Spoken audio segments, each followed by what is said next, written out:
Welcome back to Badass Branding. We are now in Module 2, Brand Strategy Fundamentals.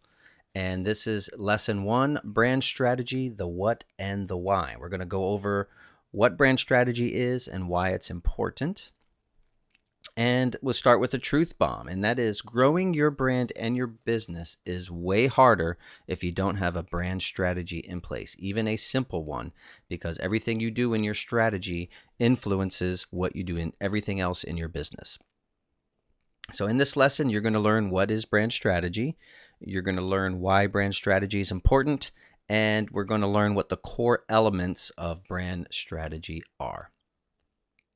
So we'll just take a quick stop here, and it's really important to understand the strategy stuff because, like I said, it will inform and influence what we do in our brand identity, our design, and even our marketing. So it's important to get this stuff down, even if it's the foundational aspects of it, because over time it will evolve, and the more you do it, the better you become at it.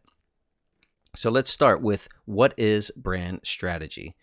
Well, brand strategy is the process that defines who you are as a business, where you want to go, who you want to serve, and how you want to make them feel. And brand strategy involves a lot of research and discovery. It involves a lot of critical self-reflection, and it involves making tough decisions. This is why so many people avoid doing this work, and it can get frustrating because it can be long, and it can be a long and tough process, but it is completely worth it if you spend the time to do it. So that's why so many entrepreneurs avoid this work, because it's hard and messy. They want the sexy part first. They want the logo and the designs and all that, and that's why templates are so popular. But without a strategy in place, a lot of that stuff doesn't have meaning, and it won't connect with your audience. It's kind of like putting a cart before the horse. You're not going to get very far. So why is brand strategy so important? Well, brand strategy guides us to where we want to go. It's what allows us to define and connect with and serve our audiences. Strategy also informs other part of our branding, such as our brand identity, our design, and our marketing. It's all connected. Everything is connected in this. And if we go back to the 4D branding roadmap, you'll see that that first discover phase is the brand strategy phase. And you'll also notice too, it falls on the foundational part of the roadmap. So everything that you do here, or everything that's done after this, is built upon this brand strategy. So a quick note, Bobby covers all of this stuff in other parts of BOMU, so we'll briefly touch on them here. So definitely check out the Online Marketing Foundations course and the Badass Messaging course if you have not done that already. So let's look at the brand strategy, or the discover phase of the brand roadmap. So in the discover phase, you're going to have your core values, and we went over this in a previous lesson, but your story and your why, your audience personas, or your ideal customer avatar, or your dream 100, or however you describe who your audience is, your messaging, which is, that's what you say to your audience, your positioning, and your brand personality.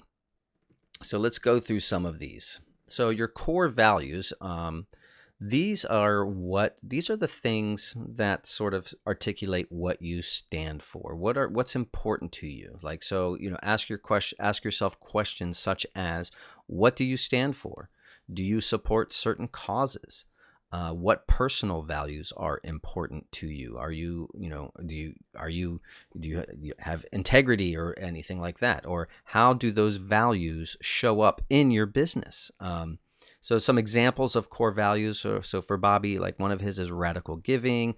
Business should be fun, and he always talks about serving first. And in fact, an example of execution of his value of radical giving is you watching this course right now for free, is an example of his values in execution of radical giving.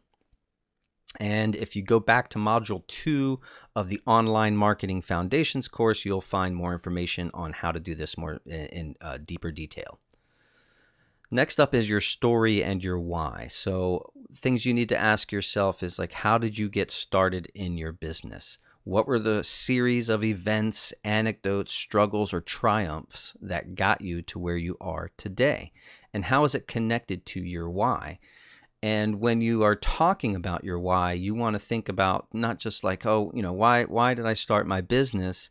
Well, I wanted to make money. Okay, well, that's everybody wants to make money when they start a business. So I like to implement the 7 layers of why. It's something I learned from Dean Graziosi. I don't know who he learned it from, but it's basically a concept of asking yourself 7 times of why. So why did you start your business? Because I wanted to make money. Well, why do you want to make money? Well, because I want to provide for my family. Why do you want to provide for your family?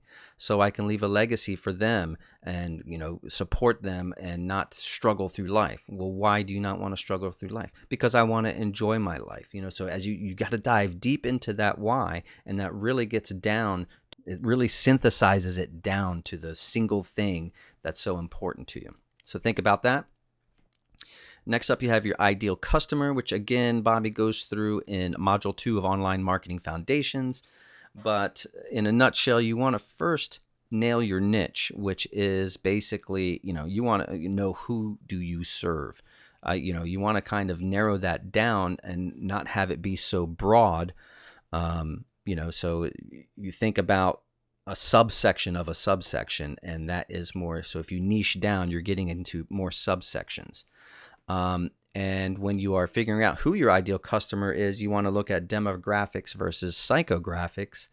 And demographics are sort of the surface things, like, it could be physical appearance, it could be their gender, their age, it could be, what careers or jobs they have, how many kids they have, where they live. Those are the sort of concrete things that are representative of your ideal customer, and they are definitely important, but you shouldn't put too much stock in them unless, of course, you're specifically, hair color might not be important unless you are create products for people with red hair. So in that case, you would have your demographic would be redheaded people.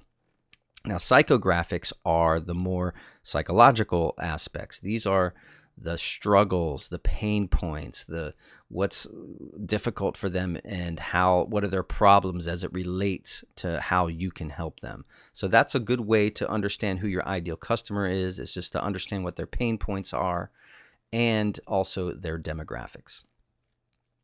Next up is messaging. Now, messaging is one of probably the most important parts of your business, because it's really how you refer to yourself, your products, and the value you provide to your audience. It's the ideas, the topics, and the beliefs that you share as it relates to your products and services.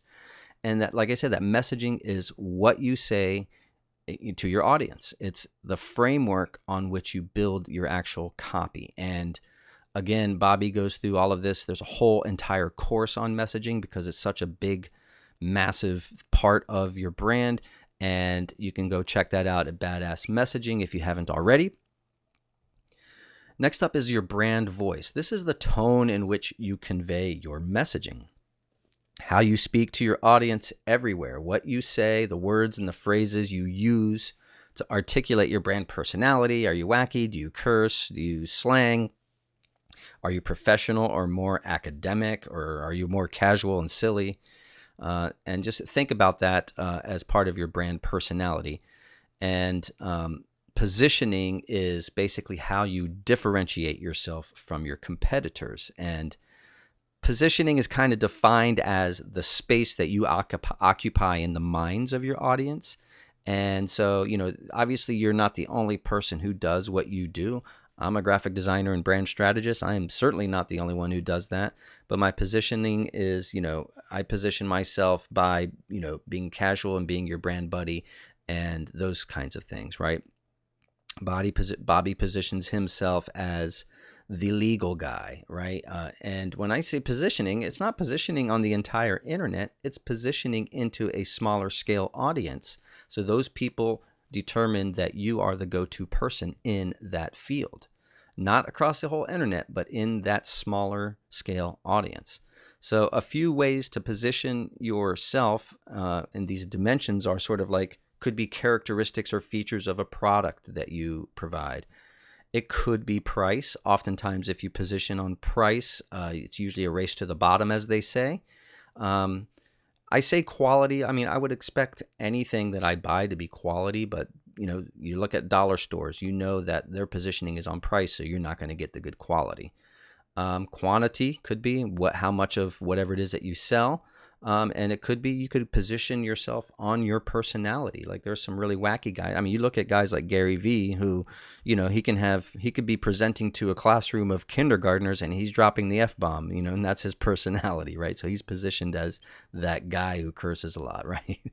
And he could also position on values and all of these other things. So this is where researching your audience and where they sort of fall in the space that you are in and how you can differentiate yourself.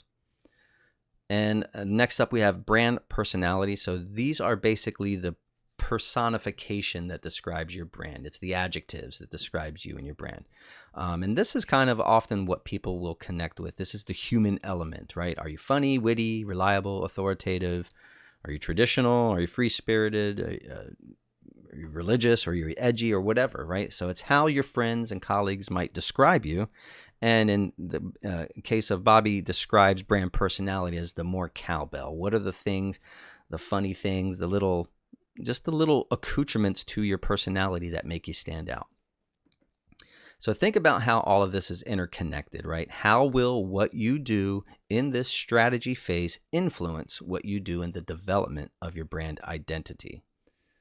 So for now, I want you to take action. I want you to go back, actually, if you haven't done already, to take these two prerequisites in BOMU, which is the Online Marketing Foundation and Badass Messaging, because that covers more in-depth those two things, because a lot of those things will influence what we do in this next lesson.